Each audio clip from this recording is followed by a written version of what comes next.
Kurt, another episode of PBT Extra. A lot has happened, including breaking news. But before we get there, how was your weekend? It was good. Actually, last weekend was my first. I don't know if your parents did this. I went up to Parents Weekend at UC Santa Barbara for my daughter and hung out in Santa Barbara for a weekend and felt old. But got to see her in her natural environment, hanging with her suite mates, roommates, and stuff. And it was a really great experience, and she's happy. So I'm excited. That's amazing. It's kind of crazy, right? To think that 3 months ago, didn't y'all in August? Was that 4 months ago? You guys did the first visit, and it's like I'm sure the trepidation of will I make friends? Will I like my roommate? And then now it's like it seems like she has found her friends maybe for life. I think you and I know you form really strong bonds in college that last a really long time. So I hope so. These seem like really great people that she's got as roommates and suite mates. So we'll see where that goes. But it's just you're around somebody that well, and you're like my daughter, and you're like, wow, she's just in her comfort zone. She's just happy. So that was all good. And plus, a weekend in Santa Barbara is never bad. It's still a beautiful campus and on the beach. So how was your weekend? What'd you do? Well, I know you're a Notre Dame fan, so I think we both can say that it was a great weekend, beating a top 5 Clemson team. Clemson was number 4. And the fact that they held them scoreless, Notre Dame held Clemson scoreless in the first half. It's just remarkable. So for me, I was ecstatic, thrilled. And it's just, and Michael Mayer made more history. The whole thing was great. So for me as a Notre Dame fan, what a weekend. Yeah, that was, I didn't get to see the game. And then I rewatched it later on Peacock, watched the replay. And it was just unbelievable.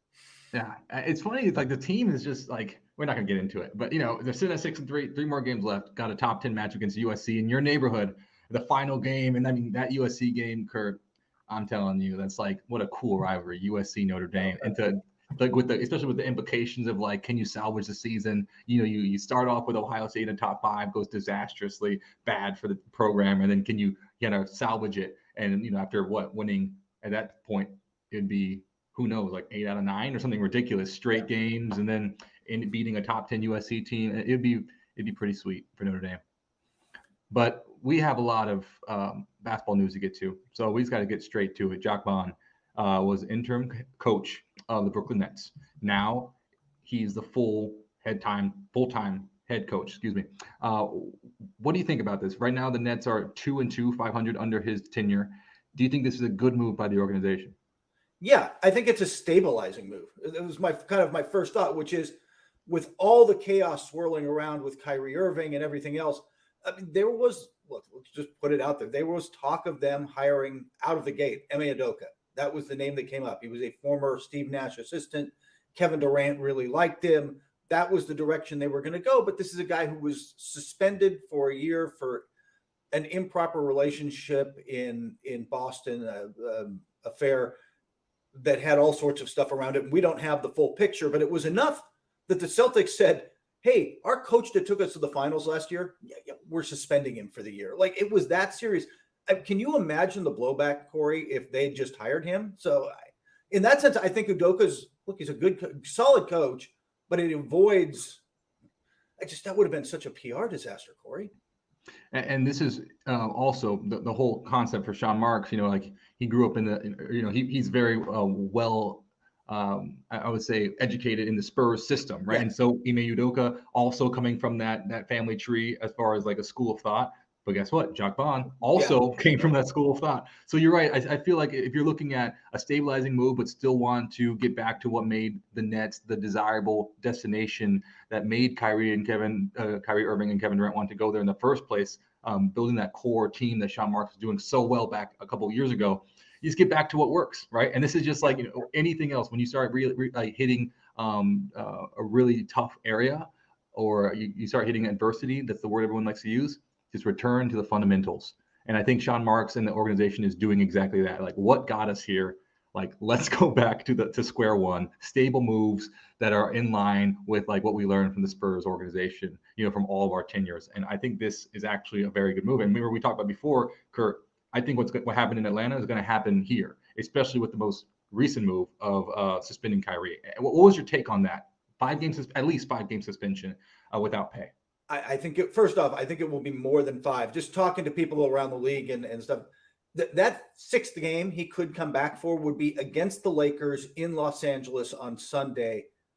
I think that's a pretty tense environment to bring him back into, a major media market where if he's playing, it will look like a finals game in terms of media there, just because there's so much already in town. And hey, I'd be there. But like everybody would go.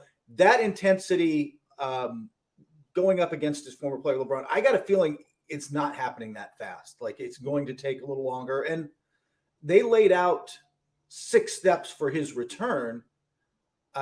We could go through them all, but there's a sense around the league that some of those steps were put there because he might not fulfill them. Like, I'm not sure. I mean, if you're the Nets, how eager are you to get him back on the court?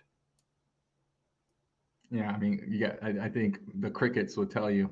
Yeah. Like let's just have a quick let's just take stock, right? I always think, generally speaking, if you give some time to something, you can tell the fruit. Was it good fruit or bad fruit? I think it's clear to see in Kyrie's NBA career, everywhere he's been, there's been this wake of kind of chaos or discontent, right? But then let's move in specifically because we want to give people room and for growth, right? Yeah. But let's just talk about in the past few years in Brooklyn, absolute chaos and discontent every single year. There's something, and at this point, it's not like fool me once, fool me twice, fool me 3 times, fool me 4 times. Like, how many times did he be fooled? And I think this goes back to the initial point by the Nets organization. Let's return to the fundamentals before we got sidetracked. And I think that this is, moving on from Kyrie Irving, which they were going to do probably next year anyways, right? Yes. I think now doing it now is just making everything easier for everyone involved. I personally think. Yeah, I think that they would be willing to move on. The problem is right now you just have to waive him, or send him home in a John Wall in Houston kind of way that they don't really want to do. They can't trade him. There is zero trade market for him. And unfortunately for the Nets, the only way you up that trade value is bring him back and have him be like a good citizen and kind of own up to everything and do all this stuff. They tried several times. Right. But then you got to play him. Like, he's going to have to play his way back into a contract. I will say this. I don't know where he's going to land next year. I'd be shocked if he returned to Brooklyn. But wherever he goes, I don't think there's a team out there that would give him more than a 1-year deal at this point. And that's I think the whole thing is, remember, this was the situation coming into this year was, hey, this is a contract year, you have to, and we talked about this last year, missing half the games because of vaccine mandate, all the statements being released from Brooklyn. Like, it was almost kind of like you get this fax. It was like, we want a partner, a good partner. All of these warning signs to the rest of the world kept coming over and over and over again.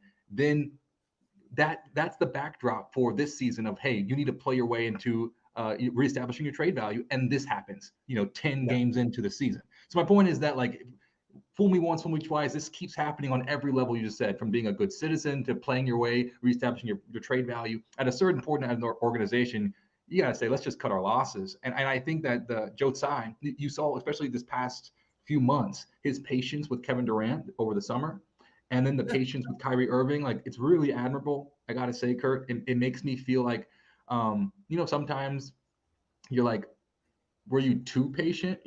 Were you like too forgiving? And I think we're seeing that right now. And I think Joe Tsai is finally learning his lesson and say, look, like, this is a disastrous experiment for all of us. It's time to move on. It's a hard line to walk, though, because if you're going to, they're in a major market, right? Like, they're in New York. They're going to be able to draw stars the same way, the Clippers and the Lakers. Like, the Lakers are the premier brand, but the Clippers did get Kawhi Leonard and Paul George. Like, you can get them there, but you've got to be a player-friendly organization, yet find a way to maintain your culture. You can't just give away the store. You've got to maintain your culture. You've got to have boundaries. The Heat have probably been better at this than anybody. The Spurs were really good at this, although it's easier with Tim Duncan, frankly, than a lot of other stars. It's not an easy line to walk, and I think the Nets really could not find that, but they just gave away the farm, starting with, day one. Like, they dramatically overpaid DeAndre Jordan because Kyrie and Kevin Durant wanted him. And from day one, those guys just had so much control, and it's come back to haunt them. Yeah, I think, I mean, and Blake Griffin, we think about like the series of decisions that have been made in Brooklyn, but you think, I mean, I know they didn't overpay him, but like the concept of like assembling a constellation of former, high draft picks or franchise type of players. LA tried that too last season, didn't work out. But before that, Brooklyn did that, Yeah. So we think about what's happening in Brooklyn. For me, to hit your point on the market, you have to look at Steph Curry. San Francisco is one of the best markets in the world, right? Like it's a global market, and they have a global superstar, Hall of Famer, and they were able to bring everything together. That championship culture and dynasty allows Steph to build his personal brand and elevate his platform, bring in young players, develop them, bring in other stars that may be cantankerous at times, like Draymond Green, and still have stability. Why? Because you have Steph Curry. But I guess, like you said, that's like Steph Curry's in the Tim Duncan school. Yeah, no, absolutely. and there's just like, there's one Steph Curry, right? And there's one Tim Duncan. And the Bucks are right now, the only other organization I can think of off the top of my head that have gotten that lucky, where there's one Giannis, Yeah. And then you could have all the constellation of whatever around him, all the different personalities, but still have stability. And that's just super rare. There's only like less than 4 or 5 people in the NBA, that you can do that with. Yeah, and have that personality where they want to stay and they want to fight. I got to say, the one other thing that's going to be interesting out of this, what the other 29 teams are now talking about, is like, does Kevin Durant ask out? Like, does Kevin Durant put his trade request back on the table? If so, when? What do they do about that? It hasn't happened yet. I want to be clear, like, for people listening, hasn't happened yet. Not sure it's going to happen or when. Well, I bet it does happen, but I don't know when. But they're they're not talking about it right now. But there are a bunch of teams man, front offices are brainstorming, what offer are we going to make? Like, what are they going to be looking for when it's time? Because everybody thinks it's coming. If you were the Nets, understanding this whole scenario, and you mentioned again, potentially another trade request by your star, Kevin Durant, and we talked about the trade haul that Rudy Gobert commanded last year, maybe more favorable terms this year for a Kevin Durant trade. Would you be willing to do what Utah did and blow it up and just bring in a haul and try to move forward if you're the Nets organization? I think you're in a different place than you were this summer, where frankly, you didn't want to trade him. But even if you did trade, say, Kyrie or whatever, you were looking for players who could help you win now. I don't think so. I think you're looking to retool. You're looking for draft picks. It's easy to say, by the way, well, they can't tank. They've got a pick swap with Houston this year. And if they tank and ended up with a higher pick, Houston's going to be look, Houston's going to be already is near the bottom of the league. They're going to have a very high draft pick, whatever it is. If that's your swap, it's not going to be that bad, right? Like, I think you're just in a different position. If you trade Durant now, you may not be tearing it down to the studs, like the process or something, but you're completely rebuilding this thing, right? Like, you're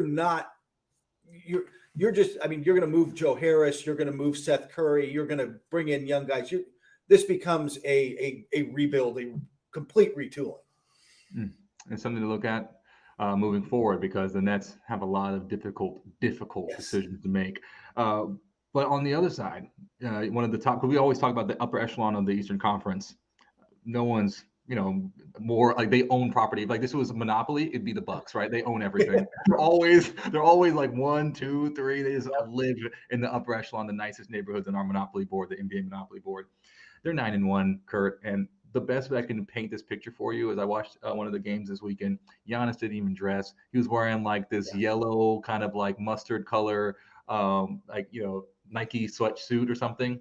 And he was eating popcorn on the bench, and the team won by they were up by 30 points in the third quarter. And I was like, first of all, Giannis is a whole mood. Just like he's on the bench eating popcorn in a sweatsuit. I'm like, this is awesome.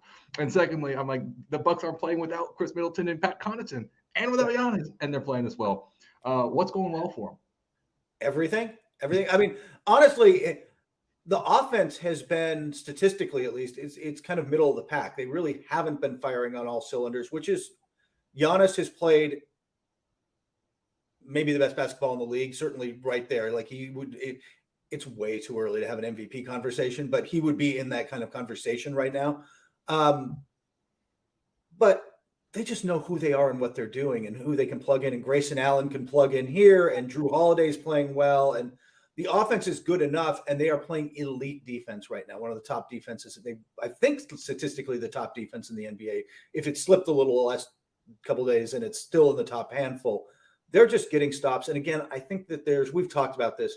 There's just something to continuity at the start of a season. Every other team is we're talking about the Nets trying to figure this out, and Minnesota really can't quite round peg square hole there, and all this other stuff is going on. Bucks know who they are, what they want to do, where they want to be. And like you said, they're only going to get better. Middleton is critical for them, especially in the playoffs. Pat Connaughton brings a lot. They're rolling. One thing you see in the NBA, I think, is if you find that rare gem, I'm talking like you're going to build a foundation on sapphires, and rubies, like that type of rare. If you're lucky enough to find a Giannis and he wants to stay, as you mentioned, then fantastic. Then you find the core piece around. You get lucky enough to get a Chris Middleton. Then you're lucky enough to find that last piece, which is like the crown jewel, that as far as like the triple crown, which was that Holiday, Drew Holiday piece that then propels you to a championship. Now that you found your three, your core, and they're happy, I think that the thing about dynasties is being able to put pieces around that. What are the other gems and jewels that you can like replace on a year-to-year basis, or kind of like the things that are less precious, maybe the amethysts, or like the topazes, still great stones. I would still like to have those stones, but like what are the pieces around that? The thing about the Bucks and great dynasties, and I think the Bucks are becoming one of these if they can figure this out, is exactly what you're looking for, the size, the price point, and everything, and what fits in that crown and what doesn't, which I think is like what is the problem with some of these other teams around the NBA is like, Grayson Allen is going to be a great fit because he screams Milwaukee Bucks, like, and like, so what you're looking for, and what they're clear defined roles, and it's just like going shopping for these gyms. Exactly what you want. You're like, I want an amethyst, I want a topaz. Like so I think they're so lucky in that regard. That's such a rare thing, Kurt. It is, and there's a lot to be said for. I think that people underestimate how hard what you're talking about is, and the Spurs did it really well. You've got to draft well like in the 20s and develop guys into role players. Jerry West was really good about that in all his stops, and we've seen it even again in Golden State when he was there, and they were making there's something to that. It's really understanding guys who would not only play the role but fit. That's an art form that a lot of GMs just don't get, and I think there's always owners who want to chase stars, right? Yeah, always. And so when they come back, when I'm talking everyone else for the Bucks, you said they're only going to get better. Do you think this level of play is sustainable for the full season? Because we think about the other teams in the NBA. We say 20 games or so. We'll take stock, see what teams are, where you fit. Do you think this level from the rest of the Bucks bench and supporting cast, how sustainable is this performance? I mean, there will be adversity at some point because there's always adversity at some point. And frankly, you need it, right? You need your team to go through some tests, don't you? Like, you can't just win it all without being tested. But yeah, kind of. Like, I think that said, I think this team is good enough to be the top seed in the East and not especially if we'll talk about some of the other teams at some point, like Cleveland's up there challenging them and stuff, who's young and whatever.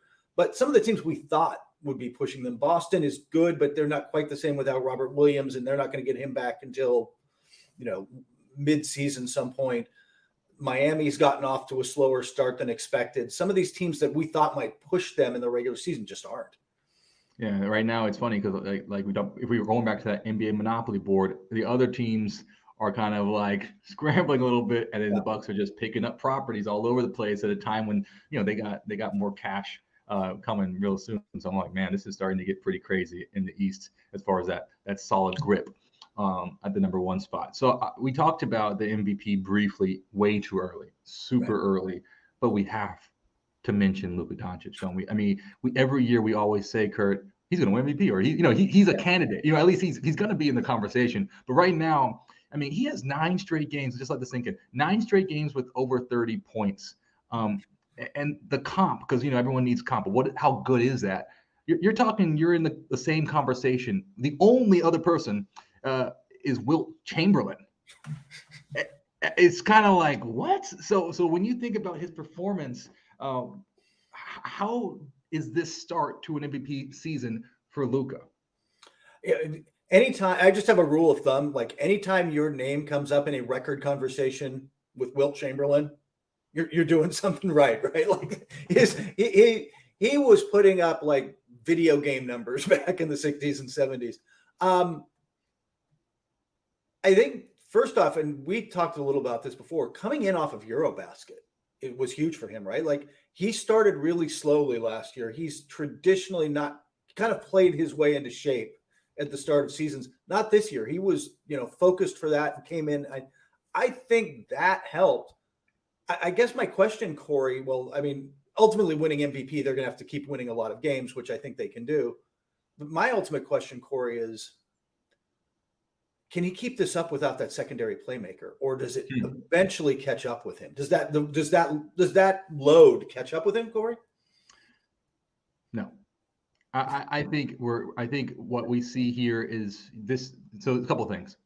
First is you can surprise people when you first come into the league. I think Luka I think he did still kind of surprise some people when he first came in. But remember we saw him play overseas and he was winning championships, in Spain. So like people knew how good he was, but there was still that moment of like, whoa, like this guy is putting up triple-double type of numbers in the high 20s. Okay. The first year, you can surprise people. The second year, they're prepared for you. They game plan for you. Now we've entered into the MVP type of like stage of your career where people know what Luka can do. There's no way he can, like we saw him play at the Olympics this year against best competition and bring Slovenia like to unbelievable heights. We saw him with heroic feats over and over again in the playoffs. Like we know what Luka can do. We know what we've seen. Try to game plan him. And even with all of that, Kurt, he's still averaging 36 points a game, 8 and 8. like that's what I'm saying, on over 50% shooting and putting up records now in the same conversation as Wilt Chamberlain. So now it's come to the point where no one can defend you. You're indefensible. That's when you become an MVP. So I think that this load, understanding that there's nothing the opponents can do, I think this is actually sustainable, which is shocking. Even without a secondary playmaker, it's still sustainable because what is your counter? You have like years of film on this guy. What do you do, Kurt?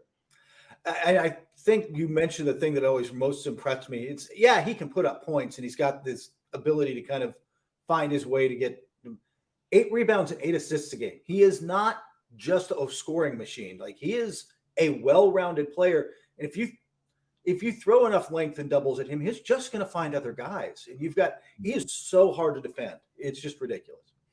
And then, Kurt, this is the thing that shocks me. You ready for this? This stat. His birthday, February 28th, 1999. So you know what that means? That means, Kurt, he's 23 years old. Oh, my gosh. And turns 24 during the season. He is, in theory, guys don't really hit their prime until what? 25, 27, 28. That's what I'm saying. So we're thinking about we're talking about, of course, like this concept of like a well-rounded triple-double machine who's doing things like Oscar Robertson, but at like LeBron's size, and like Magic Johnson type of but putting up offensive numbers and performances like Wilt Chamberlain, like these are like the legends of basketball. He's 23, about to turn 23 going on 24, right?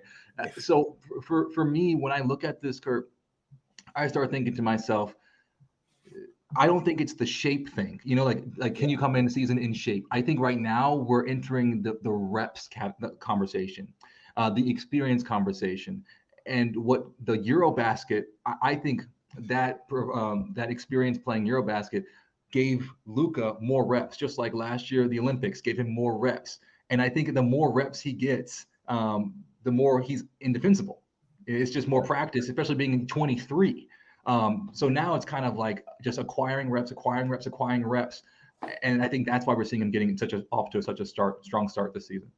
Yeah. And by the way, he's a guy who even going back to Europe, he's seen everything you're going to throw at him. It feels like, doesn't it? Like he's seen all the defenses. He's seen everything. It's really hard to stop him.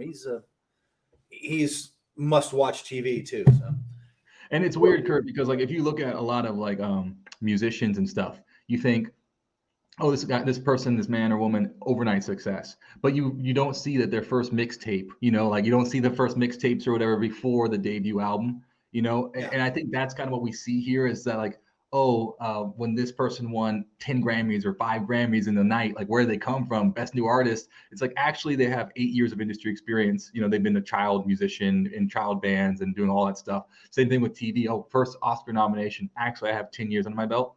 I think that's what we're seeing with Luka Doncic, where somehow he keeps surprising us. And like you said, yeah, he's won so many championships, played in so many big games, and has so much great experience against like the world's best players. But he just surprises us because he's 23. So I think when he finally gets that MVP and that championship, it's like, it's the same phenomenon. How did you do this at such a young age? It's like I've been playing high level I've been playing professionally since I was a teenager. Yeah, he's unbelievable.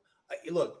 Nobody is singing a better song right now than Luka Doncic. He is on top of it. But while we're in the musician category, I think it's time for Corey's Jukebox this week and songs you've picked out for players or teams. Like my favorite part of the pod now. So like, take it away, Corey. Like, who's on the top of the list this week? Let's start with the Jazz, shall we? Let's go to Utah. Okay. I was thinking "Hey Jude" by the Beatles. Why? I think right now.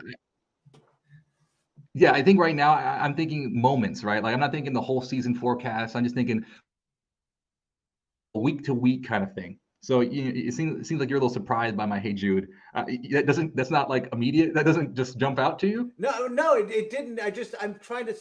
What's the correlation? Why "Hey Jude" to the Jazz? I'm trying to see what the connection is. Well, you know how "Hey Jude" came about, right? Why it's just like why McCartney wrote it. He was actually writing it to Julian Lennon, John Lennon's son. And the story goes that when John Lennon left his wife to go be with Yoko Ono, Paul McCartney wrote a song for Julian called "Hey Jude" as a way to comfort him. So when I thought about the Utah Jazz, you lose your franchise core. You lose Donovan Mitchell. You lose Rudy Gobert. You get new ownership. You already lost Quinn Snyder. The whole band got broken up, in a sense. The family got broken up. And it's like a song comforting the players there and the fans. It's like, hey, everything's going to be okay. And now they're off to a really good start, so I thought that actually might work. Yeah, they're really interesting in the way that you don't think they should fit together, but they do. Lauri Markkanen's been phenomenal. Jordan Clarkson's been a great playmaker. They're defending pretty well as a team. And that's an interesting connection with. I did not know that story about the song. I did not know what the background was, but they are Jazz fans have. I'm not sure if Danny Ainge is thrilled, but Jazz fans have to be thrilled, don't they? Yeah, because I think it's kind of like remember when Russell Wilson left Seattle. Yeah. And it's kind of like the same thing where it's like, will we be okay? And then when Seattle played Denver and Seattle won, do you remember reading Pete Carroll's? I was reading his press conference clippings, and it's like all these guys came back for that game, and it was like a super raucous environment to welcome Russell Wilson back to Seattle after we won a Super Bowl there and everything he did there. But it was kind of a reminder, like, hey, I remember Pete Carroll was saying something to the effect of like, this game was really important. A lot of our guys circled this game when they came back to visit because this is bigger than one person. It's a program, right? And I think that's kind of the same concept we're seeing in Utah, and the same thing we saw with like New England when and the Patriots and welcoming, like what happens like when you welcome back a Tom Brady. Like everyone kind of wants to say like, hey, is it you or is it the program? Yeah. And I think Utah is kind of like let's be kind of okay. It might be us, It might be that they're pretty good, and we could do a whole separate podcast on Russell Wilson right now. Like that's probably a whole different topic. Yeah, we could do a lot, couldn't we? So Russell Westbrook, though, another Russell. I chose him for the individual player because I've been kind of doing one team song and then one player song, and for Russell Westbrook, I thought The Payback by James Brown for a couple of reasons. One, I love funk music, great music. I love James Brown. So I thought I had to get him on the pod. So that was the first reason. And then the second one was The Payback is a classic album, great album. But the song, The Payback, if you listen to the lyrics, first of all, it's just like, it's a gnarly song. It's dripping with attitude. It's like, hey, I'm going to get my payback. and like stop trying to steal my girl. That's not cool. I can dig rapping, but I don't dig backstabbing. Like the whole concept is like, if you want to scrap, I'm cool to scrap. I'm good to to fight you. I'm good to do that, but just fight me face up. And I think one thing that we're seeing in Russell Westbrook's game right now is, look, the Lakers are not good. We understand that defensively they're very good, which means, I think that offensively it's going to come for them because they have too many great offensive playmakers, like, namely Anthony Davis and LeBron James. But Russell Westbrook getting demoted from the starting lineup following, coming back to his hometown and all the crazy pressure that was on them last year. And then the question this year, can he accept a bench role? Can the former MVP accept a bench role? For him to kind of like take that bench role and put up these numbers, 26 points, 19 points, 22 points. I mean, against Cleveland, who's a very good team, like there was nothing offensively for the Lakers until Russell Westbrook checked in the third quarter. Like in the second half, it was minutes of just drought. The Cleveland Cavaliers went on I think it was like a 9-0 run to open. I mean, it was like a crazy run. They check in Russell Westbrook, and immediately the defense gets better. Immediately the offense gets cleaner. Anthony Davis is playing better. LeBron James playing better. They had an edge. It didn't sustain for the rest of the game, but I kept seeing that in that game where he's not only bringing that edge to them, that electricity on the offensive side, but defensively. And I think that this might be his moment to say, hey, look, a lot of guys are counting me out. Like I can dig scrapping. Like let's fight. He's averaging 19.3 points a game off the bench and doing it with a ridiculously good true shooting percentage. I think it was 60. I have it in today's power rankings. I think it's 62%. Like he off the bench has been, I think Darvin Ham knew that this role could fit him, but he's really embraced it and taken it on. And you're right. They've been better. Lakers have just been better because of it. They're only going so far. This is a flawed roster nonetheless, sure. But it's about maximizing what you have. And I think, doesn't it feel like Westbrook off the bench is genuinely maximizing what's best for him and the Lakers? Yes, we saw this experiment kind of with Carmelo Anthony in Portland. Can you take a former franchise player, come off the bench and just give me instant offense? And it's very difficult. I mean, I cannot overstate this, Kurt. Because this is, at the end of the day, you're dealing with grown men, but you're also dealing with extremely fragile egos. And that's just a fact. Because, anyone who is, in the entertainment business has a very fragile ego. They're very insecure. And that's like one of the secrets of like actors and athletes. That's why everyone has a chip on their shoulder, even though if you're a Hall of Famer, it's like, give me my respect. Like, everyone is insecure. That's why they're in entertainment, because they want to perform for people and get validation. So when you have a 30-something-year-old former MVP, former franchise player having to accept a bench role, that is a huge mental shift and a pay cut, huge mental shift. I think this could extend Russell Westbrook's career for years. And we talked about this before with Kyrie Irving. Can you reestablish your trade value? Can you reestablish your market value? Like Russell Westbrook coming into this role after being shipped around team to team to team to team.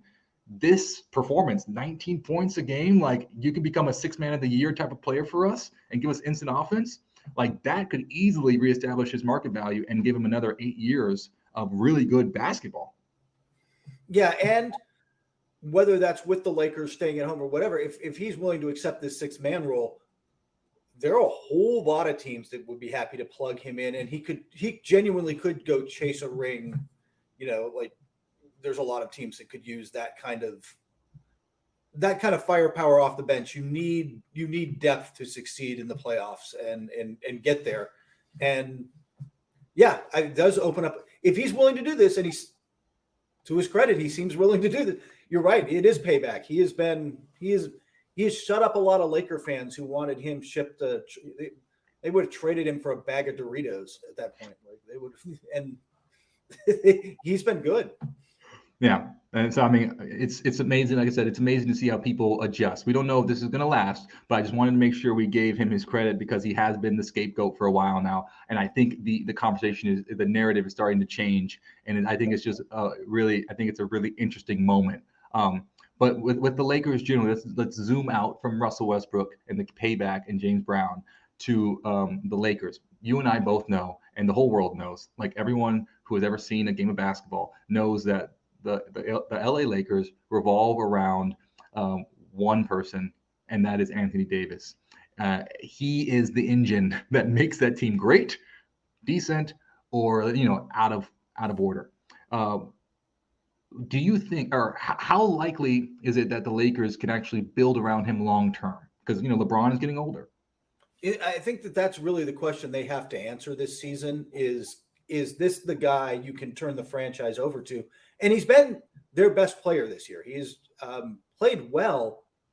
But is it just me, Corey? Like, I have not looked at him as well as he's played and thought top 5, top 7 franchise player, cornerstone guy. He's been good. He's been all-star level. He's been top, let's say 15, top 12 maybe. I haven't really ranked it out.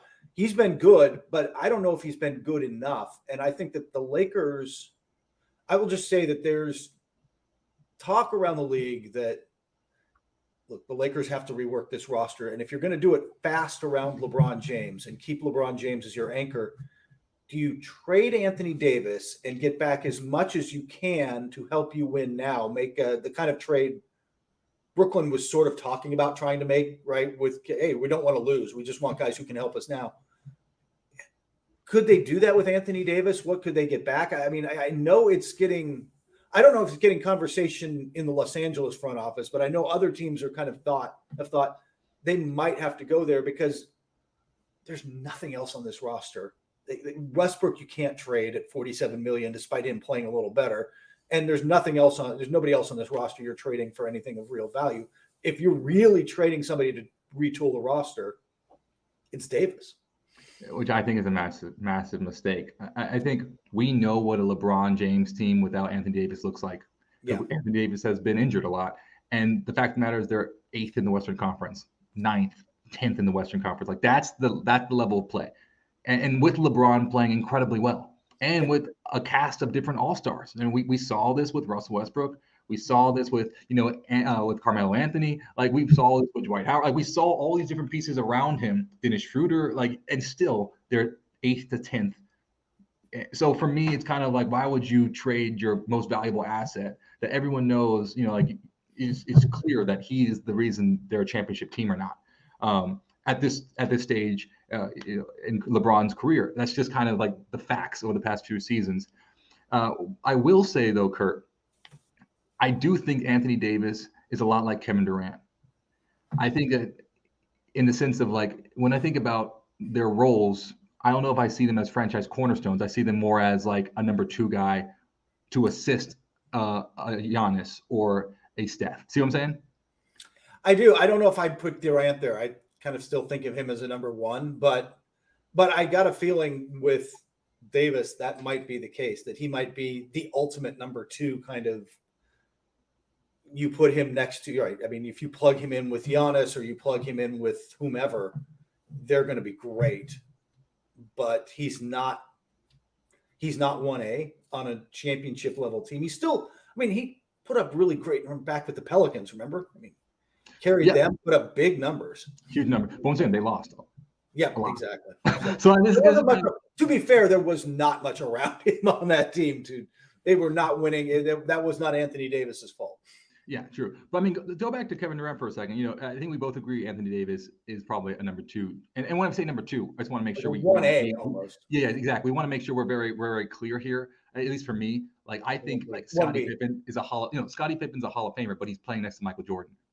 And the thing is like when I think about like that team, how many championships did they win, right? So I think like if a rising tide floats all boats. So when I say like a number 2 in my mind, I'm like, you're still Hall of Fame caliber and you still win championships. You're just like, but let's just be honest. There's one Michael Jordan. Yeah. So with Kevin Durant, you really think he's 34 now. He's 34 years old. And I think it's pretty like he's been playing for a very, very, very long time. So it's like we can probably make a clear judgment on this. You really believe that he's a number 1 franchise cornerstone like a Steph Curry? I think so. I mean, I think he's capable of being that. You need another really strong player during the regular season, but I think, look, he's got 2 Finals MVPs for a reason. Playing next to Steph Curry. Yeah, playing next to Steph Curry, but he was the guy they turned to in to create shots at the end of the clock and stuff in those games. So I don't know. Personally, I think he can be, but you need and I don't think Anthony Davis is necessarily the fit, but you need a strong 1B next to Durant, kind of like Brooklyn thought Kyrie Irving was going to be. I think their problem, and I think, and then again, I think Kyrie Irving also is in this conversation of like Kyrie Irving hit like the game winner, right? When the Cavs won Oh the yeah, champ. yeah. So my point is, but like when you need a last second shot, he's the guy who takes the shot. But it's LeBron's team. And just like with the same Yeah. thing in Oh, Kevin Durant. I agree with you on the Warriors that was always Curry's team. That Yeah. was even if I think Durant was a better player at that point, it's kind of moot. The culture was set by the tone, everything was set by Curry, and his gravity still makes everything work to this day. But I mean, back then, still made Durant was able to get those shots because two people got to have their eye on Curry 35 feet from the basket, right? Like and Clay. He still warps you. Yeah. So that's why he's like, and Clay's there too. You know, keep your eyes Yeah. out on. So I think that in that role, that's why I think Kevin Durant excels, and that's why I said I don't think he's a franchise cornerstone in that sense. And we talked about this before, just how rare a Giannis or Steph Curry or Tim Duncan is. Like these are the type of players that come around, once every 10 or 20 years. So it's just a reality, I think. So or LeBron James is in that sense. So with Anthony Davis, to bring this back to LA, I think he's like clearly that. We saw him. I know he was young in New Orleans, so that's one thing. But I think one of the key hallmarks of the players I just mentioned is availability. And the reality is that Anthony Davis just doesn't play enough basketball consistently. Joel Embiid fits into this category as well. They just don't play it. They're incredibly talented. They're like Hall of Fame type of players as far as skill sets are concerned in production. But the reality is they just don't play enough basketball to be considered, in my mind, a franchise cornerstone. Because how can you be a cornerstone if like you're not there? No, that is a problem. I think it's got to be a concern for the Lakers. Davis is playing through a back that is clearly bothering him a little, and he's still playing again brilliantly, but every time he gets injured, you have to be a little bit concerned. Yeah, so we'll see where they start going here in a post-LeBron world.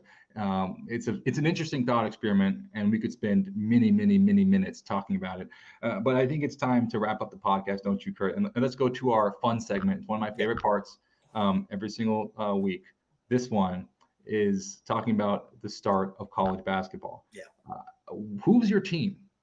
It's funny. I don't really have a team per se. I go to a lot of Long Beach State games because I could hit a driver and hit their building. Well, I couldn't. Mine would like slice off into the parking lot and like shatter some guy's windshield. But if you knew how to hit a golf ball straight, like you could hit a golf ball. So I go see games there. I got a daughter at Santa Barbara, and they won the coaches poll for the Big West. So I watch a decent amount of Big West basketball. But honestly, that's the place we can go and I can have a beer and watch a game. And I know Dan Monson a little, and like just not have to. I'm not writing about it. I'm just going to watch it. I am not stressing about it. I'm not sitting up there going, oh my God, why are they running the pick and roll cover? Like, none of that is happening, right? Like I just get to go enjoy the game, but I don't watch a ton of college basketball outside of that, except for work-related reasons. Like I better go watch whatever you name your group. Got to watch Paolo Banchero last year. Got to watch Chet Holmgren games last year. This year it's a little weird, isn't it? I mean, Wembanyama's in France. Scoot Henderson's on the G League Elite. Thompson twins are playing for overtime. There are top players, and I'll end up watching some, but it's. I don't feel the same urgency that I did. Like I did watch the Wembanyama games, against Scoot, but I don't know if I'll be. We'll see how much I end up watching. What about you? I mean, I imagine you're going to be watching Notre Dame men and women. Oh yeah. I'm a huge fan of Notre Dame women's basketball team. I mean, like that's my team. I went to so many games in college. I like huge Skylar Diggins Smith fan. It's just like this is. I follow all the Indy alums in the WNBA. So I'm a huge fan. I remember where I was when Enrique hit the both shots to win the win the championship. Yeah, I remember where I was in that that championship game and in the Final Four game to get to the championship game. I was in the airport. I mean, so I just I'm a huge women's basketball fan, and Niele Ivey is just one of my absolute favorite coaches. And this weekend is a huge game because it's the inaugural City Shamrock Classic, Kurt. And the whole concept, in Notre Dame football, they do Shamrock Series games. Yeah, which was in Vegas this year, right? Yeah, it was in Vegas this year. They play at Allegiant Stadium, and every year, I went in my Shamrock games when I played for Notre Dame. We played at Fenway, so my teammates' locker room was like in Big Poppy's locker. You know, so it's like we get to the locker room and it's like, oh snap, like Big Poppy, you know, like so like that was so cool. We played all over, and then I went to the New York game. They played at Yankee Stadium. We played in like MetLife. We played at all these different like, you know, NFL stadiums and baseball stadiums. And it's just a cool way. It's like a mid-season bowl game. There's like, you know, events, like you get to like meet alums, they come talk to you, all this stuff. Like Rocky Blyer came and spoke to the team when they went no to way. San That's Antonio. awesome. Yeah, like so you get to like talk to Hall of Famers, like, you know, Justin Tuck and all these guys. And for this concept to exist now in women's basketball, for like, you know, like an elite program in the college basketball consciousness, and to do it, like I said, on NBC, this is the first ever live broadcast of a women's college basketball game on NBC. Awesome. Yeah, so I will be watching this. It's the second game. They had a great home opener. They won. So this game this weekend, it's Saturday, November 12th, 4 p.m. Eastern. It's in St. Louis, where Coach Ivy, it's like where she's from. Sharman Smith, the head coach at Cal, is also from St. Louis. So it's like this whole thing. That'd be a good game too. Cal's a good program. So yeah. All right, I'm tuning in. You've sold me on my Saturday, man. Me and you both. Well, you can catch all the latest NBA news, articles, and more at NBCsports.com/NBA.